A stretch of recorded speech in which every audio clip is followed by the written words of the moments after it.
Masuk unit Redmi Note 8, kondisi mati total, hanya terbaca EDL 9008. Setelah diidentify, IMMC mengalami habis masa kerja ya, atau dalam istilah lain ini sudah urgent. Maka dari itu simak sampai dengan selesai agar tidak gagal paham dalam metode penanganan ganti IMMC di seri ini.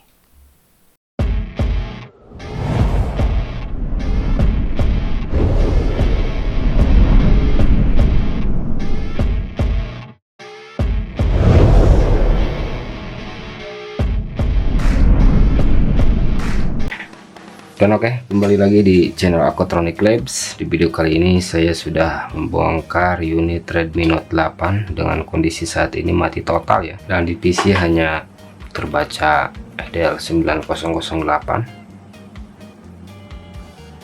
Kalau didiamkan seperti ini ya, dia terbaca EDL 9008 dan unit tidak dapat bisa menyala. Untuk keterangan EDL ini pada saat identify di PC ya menggunakan toolbox, keterangannya tidak terbaca untuk partisinya ya, unit-unit seperti ini, karena usianya juga sudah lumayan cukup lama. Permasalahan kalau tidak di CPU banyak terjadi di internal storage ataupun IC IMMC nya, karena ini jenisnya masih menggunakan IMMC. Pada saat identify, keterangannya seperti ini. Identify menggunakan ESC JTAG ya, ini masih ada mode, tidak perlu dicabut lagi. Saya gunakan ESC JTAG Plus dan klik identify, dan keterangannya ini CPU terbaca, namun hanya saja partisi internal storage ataupun IMMC nya sudah tidak dapat dibaca sama sekali ya. Keterangan untuk healthy IMMC nya ini, MLC dan SLC nya sudah maksimum estimate device lifetime ya, yang mana keterangan seperti ini menandakan bahwa IC internal storage sudah benar-benar rusak ataupun sudah tidak dapat digunakan kembali ya. Ini jenis IMMC nya tidak diketahui, IMMC name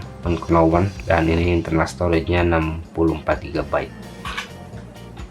Dari hasil identify ini kita bisa menyimpulkan dan kita bisa memastikan bahwa yang bermasalah itu di IC IMMC nya ya. Ini sebelum saya lakukan dokumentasi ini, perbaikan sebelumnya lumayan parah karena perbaikan unit X service yang masuk sebelumnya, perbaikan di CPU, saya lakukan rebaling dan ini IMMC keterangannya seperti itu. Jadi setelah rebaling unit tidak dapat bisa menyala.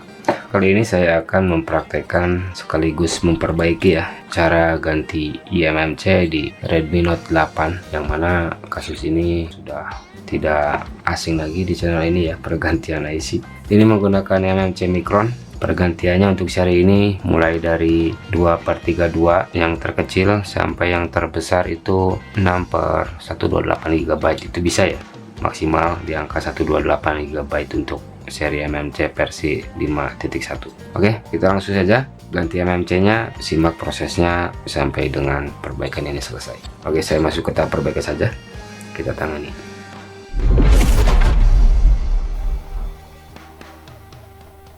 Dan ini saya mulai membongkar saja untuk IC IMMC nya, yang mana tadi pada saat identify keterangannya sudah benar-benar urgent ya untuk IC IMMC nya ini.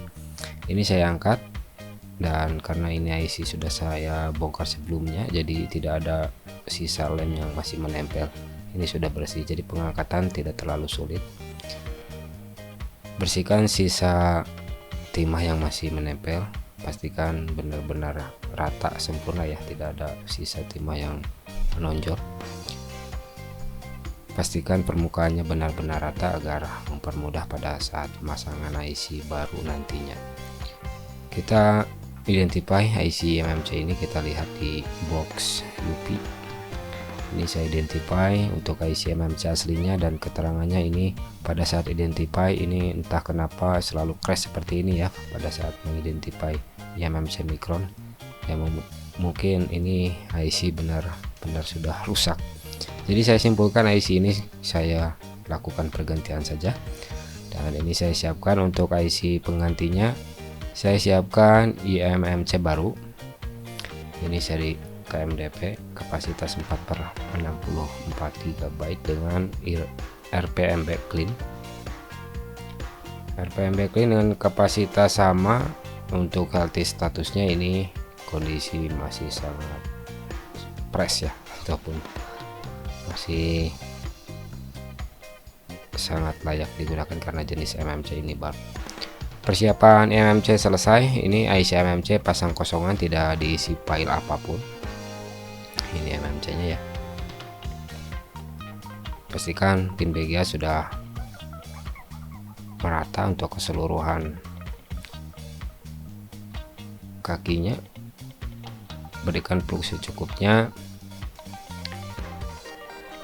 letakkan tepat di posisi yang sudah disediakan. Jangan sampai pemasangannya miring ataupun tinggi sebelah ya. Gunakan panas yang sesuai. Untuk panasnya saya gunakan di suhu 310 untuk pemasangannya.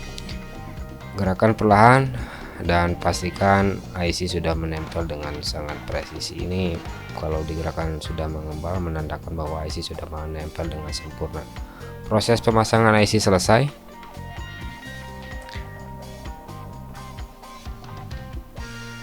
Dan untuk IC bawaannya ini ya, yang sudah tidak dapat digunakan kembali, ini Micron to Samsung.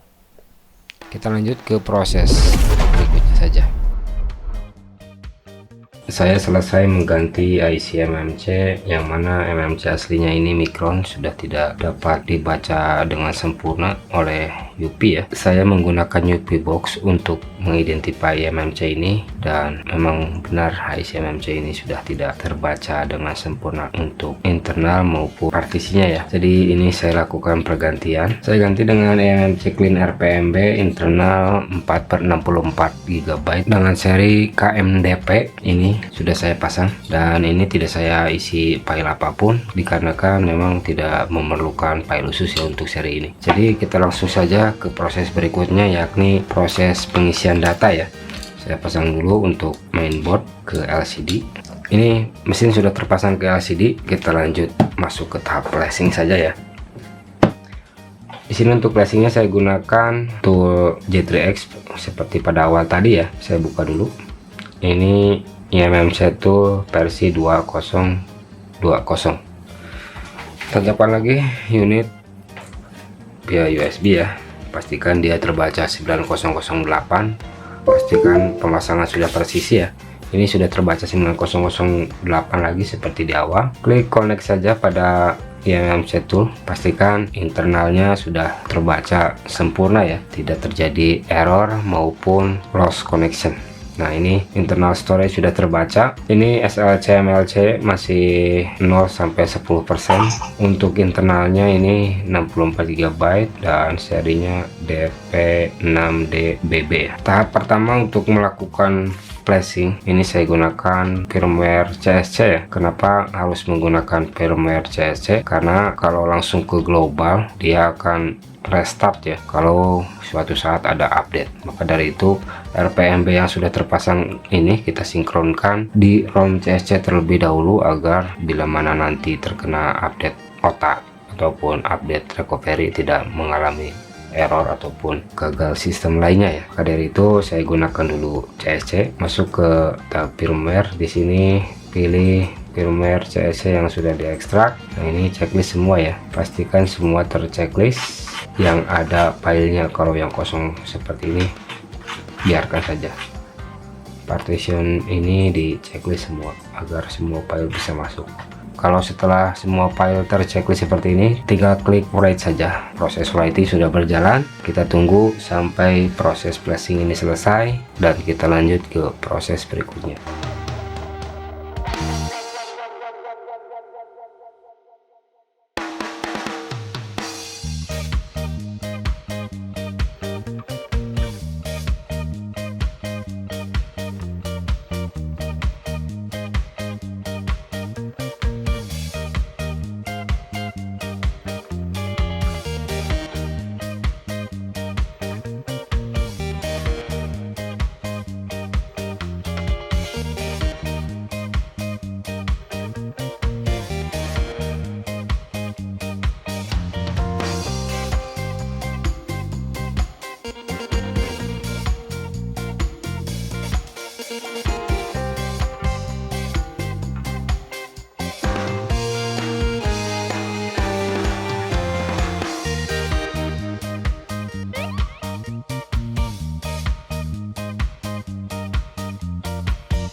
Oke, dan proses flashing CC selesai ya.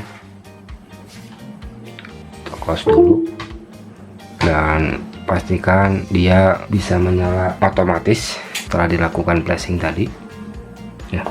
Dia sudah bisa menyala ya, artinya proses pemasangan IC berikut firmware sudah sesuai dengan kebutuhan. Unit sudah bisa menyala. Tunggu sampai dia masuk ke menu utama ya. Ini sudah masuk ke menu utama. Ini untuk email masih kosong. Untuk internal ini 64 GB sesuai dengan eMMC yang saya gunakan. Untuk langkah berikutnya kita isikan email terlebih dahulu ya. Untuk mengisi emailnya di sini saya gunakan KPST Qualcomm ya, dan di sini ini ADB device-nya sudah terbaca. Tinggal kita pilih tab pojok kanan, ada reboot to enable dialog. Ini pastikan dialognya sudah terbaca. Saya buka Qpil ini untuk mengisi KCN-nya ya. Kalau di UP ini sering crash, jadi saya gunakan Qpil. Pilih port yang sesuai dengan UP. Ini COM9 ya. Pilih tools KCN backup and restore. Pilih KCN yang sudah teruji. Tinggal kita klik restore KCN saja. Nah, ini proses restoring KCN-nya sudah berjalan. Tunggu sampai dengan selesai.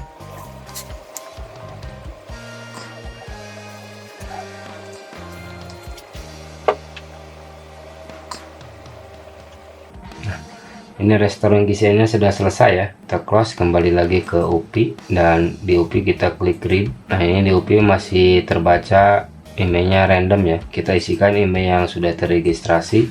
Ini email sudah masuk. Pastikan email sudah sesuai dengan dus ya. Tinggal klik write saja. Nah, ini writing email sudah selesai. Dia akan menyala secara otomatis. Nah, setelah itu bagi teman-teman yang nantinya di flash ke global room akan stuck di NP data corrupted ataupun NP data invalid ya, rubah dulu. Ini ada RSA-ID sebelah sini ya, samping IC charging. Nanti saya sertakan untuk gambarnya. Rubah ke posisi itu. Untuk resistornya ada 2 buah ya, rubah dulu. Unit sudah menyala kembali ke menu utama. Pastikan email yang tadi saya tulis sudah terbaca ya.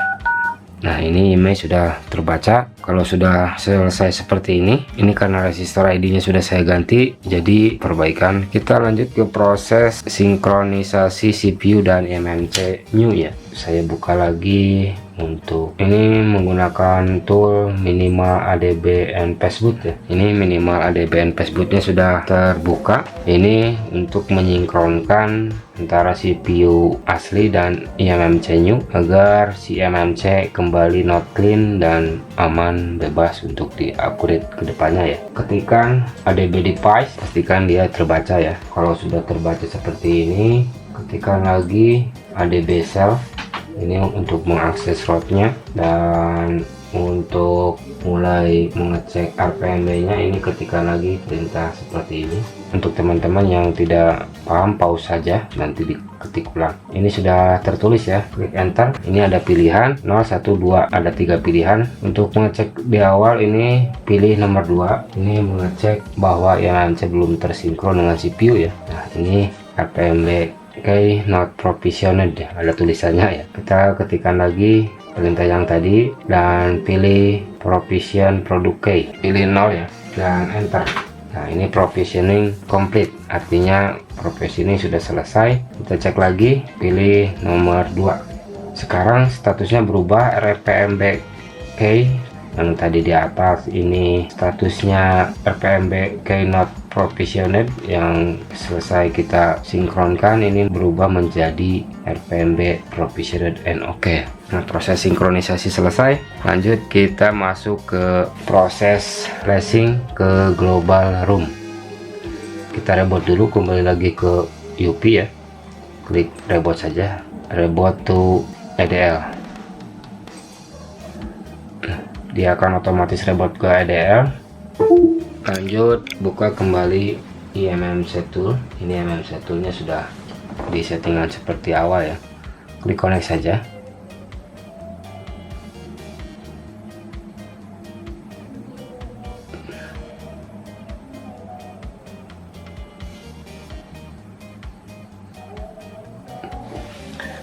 ini partisi sudah mulai terbaca kembali. Semua partisi sudah terbaca keseluruhan ya. Untuk mulai proses flashing ke global, kita masukkan kembali firmware. Firmware ini saya gunakan versi yang 12.5.12. Nah, ini firmware sudah masuk. Ini saya checklist repartition, tidak perlu ada yang di unchecklist di sini ya, karena tadi saya sudah mensinkronkan RPMB nya, jadi tinggal kita klik write saja.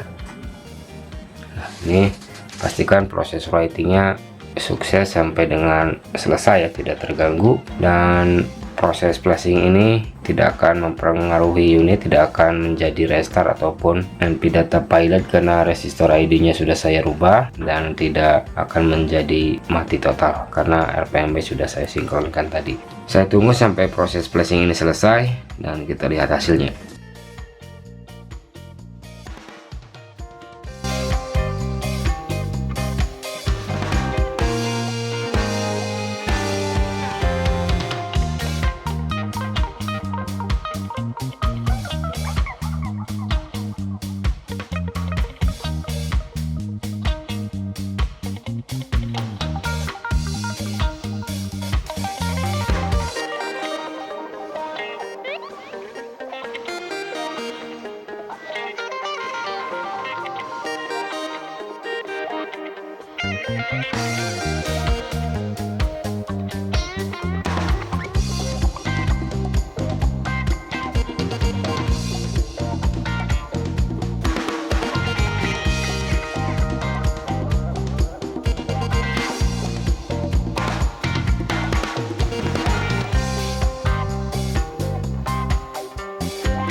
Oke, dan proses flashing selesai ya. Ini tidak akan on otomatis, harus dicabut paksa. Cabut USB, pasang kembali baterai ya. Dan ini di on kan secara manual. Ini unit sudah bisa menyala kembali. Ini di booting pertama. Ini sudah masuk ke booting yang kedua ya. Sudah masuk ke booting yang kedua, dan kita tunggu sampai dia masuk ke pilihan awal bahasa.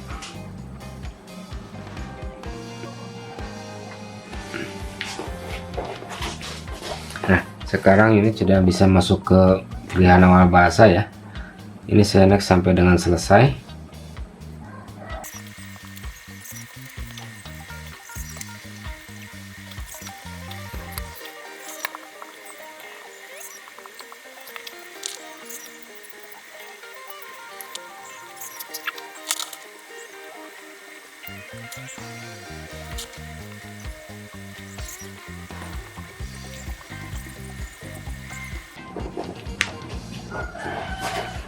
Nah, sekarang ini sudah bisa masuk ke menu utama ya.